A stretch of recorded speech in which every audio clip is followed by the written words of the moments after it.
Learning accounts. आज की इस वीडियो में हम इनपुट जीएसटी के रिवर्स ऑर्डर में आने वाले या फिर कैंसिल हो जाने वाली जीएसटी की एंट्रीज को देखेंगे।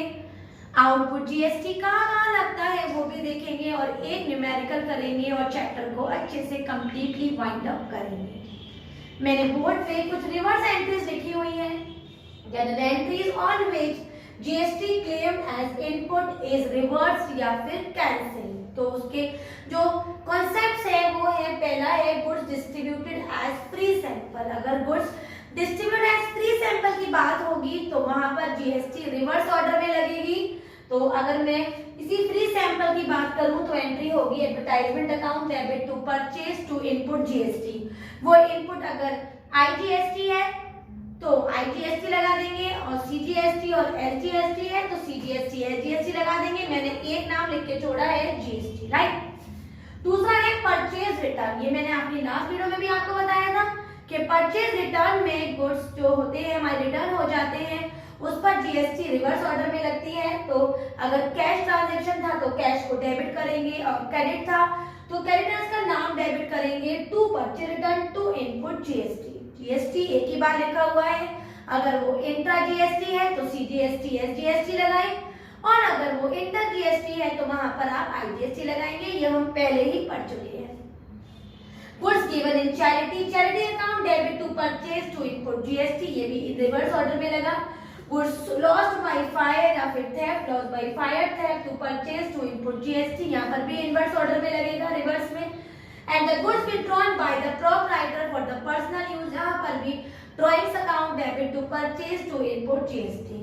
ठीक है, तो हमने ये चीज देखी बेटा, परचेज में अगर जीएसटी में सही ऑर्डर में लगी है, रिवर्स में नहीं है, तो वो बेसिकली परचेज में लगती है या फिर एक्सपेंसेस में यहाँ पर, या फिर परचेज ऑफ एसेट्स में यहाँ पर जीएसटी डेबिट हो जाती है विद द एसेट्स, परचेज और एक्सपेंसेस। और रिवर्स में इन 5 कंडीशन में रिवर्स ऑर्डर में लग जाती है। और रिवर्स का मतलब यहाँ पर कैंसिलेशन से है, यहाँ पर जीएसटी कैंसिल हो जाती है क्योंकि ट्रांजैक्शन भी कैंसिल हो रहे हैं, तो यहाँ पर हम रिवर्स ऑर्डर में लगाएंगे। अब हम देखेंगे कि जीएसटी आउटपुट किन किन कॉन्सेप्ट में हम दिखाते हैं। अगला पॉइंट है general entries on which GST claimed as output. तो आउटपुट जीएसटी हमारे बेसिकली सेल के साथ होती है, चाहे वो सेल ऑफ गुड्स हो, सेल ऑफ एसेट्स हो या फिर कोई भी इनकम रिसीव्ड हो। पूरा टोटल कर अपोजिट कर दिया हमने ऑफ इनपुट जीएसटी। जैसे वहां परचेज था, यहाँ पर सेल हो गया।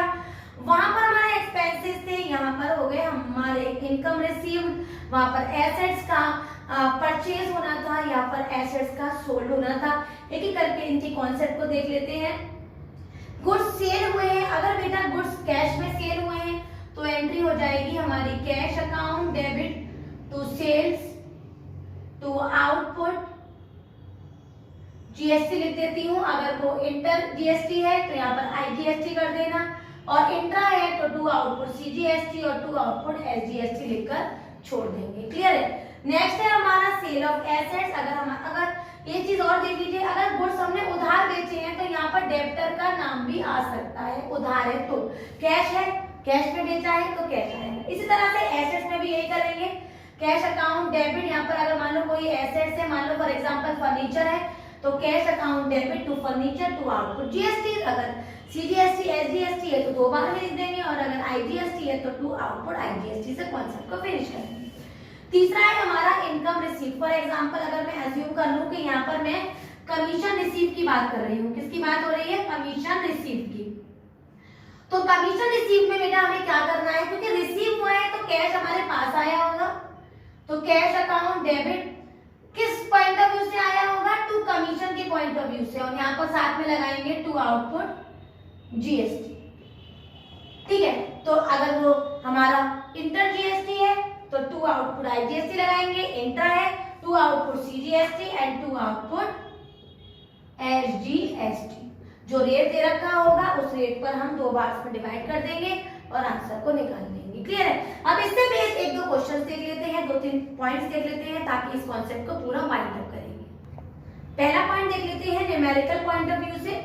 Purchase goods in cash for ₹5,000 with SGST and CGST 9% each तो मैंने परचेजिंग कितने की है बेटा 5000 की। तो अगर मैं इसको एंट्री बनाऊंगी तो एंट्री हो जाएगी हमारी परचेज अकाउंट डेबिट, क्योंकि परचेज के साथ इनपुट होती है जीएसटी, तो input CGST account debit, input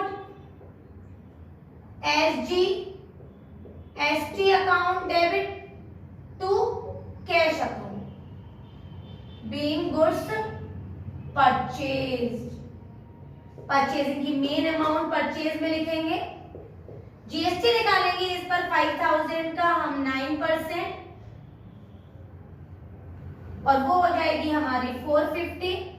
एक और जीएसटी निकालेंगे 450 क्योंकि दोनों सेम बोल रहे हैं, और कैश में आ जाएगा 4900। सिमिलरली इसी तरीके से अगर मैं सेल की एंट्री करूं तो गुड्स मैंने सेल किया है तो एंट्री हो जाएगी हमारी cash account debit to sales account to output SGST to output CGST. Sale में पूरी वैल्यू जाएगी जैसे परचेज में गई, फिर जीएसटी लगाएंगे इसमें और पूरी वैल्यू 5900 की वैल्यू पहुंच जाएगी हमारी सेल में। इस तरह से एक दो पॉइंट्स और देख लेते हैं। नेक्स्ट पॉइंट है हमारा purchase goods from Rajiv of ₹40,000 less 10% trade discount plus IGST at the rate of 12% and the payment is made by check। कोई चीज परचेज की है, पेमेंट मैंने चेक से किया है, तो एंट्री बनेगी मेरी परचेज अकाउंट डेबिट, और क्योंकि IGST है तो इनपुट IGST हो जाएगा IGST अकाउंट डेबिट, और पेमेंट चेक से किया है तो टू बैंक अकाउंट। क्लियर? यहाँ पर बीइंग गुड्स परचेज। अब इसकी फिलिंग कैसे होगी ध्यान रखना। ग्रॉस वैल्यू पे जीएसटी लगती है, वो है ट्रेड डिस्काउंट काटने के बाद। 40,000 में अगर मैं 10% का डिस्काउंट काटूंगी तो वैल्यू आ जाएगी 36,000, क्योंकि 40,000 का 10% होता है 4,000, तो वैल्यू आ जाएगी हमारी 36,000। परचेज में 36,000 लिखेंगे, पहले उस पे जीएसटी लगाऊंगी 12% जीएसटी लगाई 0, ये आ गया 12 6 72 का 2 कैरी 7 24 36 37 30 39 40 41 42 43। एक बार और देख लेते हैं 36 0, ये हो गया हमारा 12 72 का 2 कैरी 7 36 37 39 40 41 42 43 4320। 4320 का बेटा जीएसटी लगाया और दोनों को ऐड करके वैल्यू आ गई हमारी 230 और 40320। तो याद रखना पहले हमने जीएसटी लगाई, पहले हमने डिस्काउंट काटा, वैल्यू आई वो मैंने परचेज में लिखी, उस पर मैंने जीएसटी लगाई और वैल्यू ऐड करके सीधे मैंने बैंक में पहुंचाई। सिमिलरली नेक्स्ट पॉइंट देख लेते हैं हमारा good costing 5000 given in charity. Charity में गिवन जो गुड्स होते हैं वहां पर जीएसटी इनवर्स ऑर्डर में रिवर्स ऑर्डर में लगती है, और वो कैसे लगेगी ध्यान से देखिएगा। Charity account debit to purchase account, क्योंकि दो जीएसटी है तो टू इनपुट सीजीएसटी और टू इनपुट एसजीएसटी।